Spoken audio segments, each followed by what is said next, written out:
What if I told you the future of heavy industry will not run on coal, not on gas, but on nuclear steam?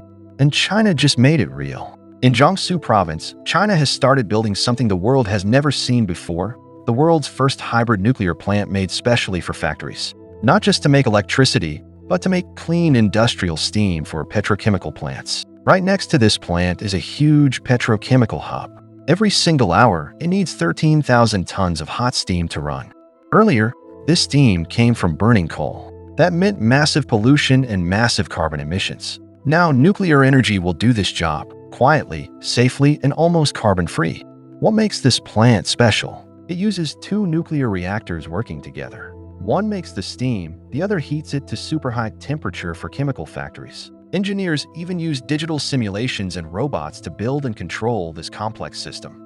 This single plant will save millions of tons of coal and stop almost 20 million tons of CO2 every year. And this could be the blueprint for the world's low-carbon industrial future.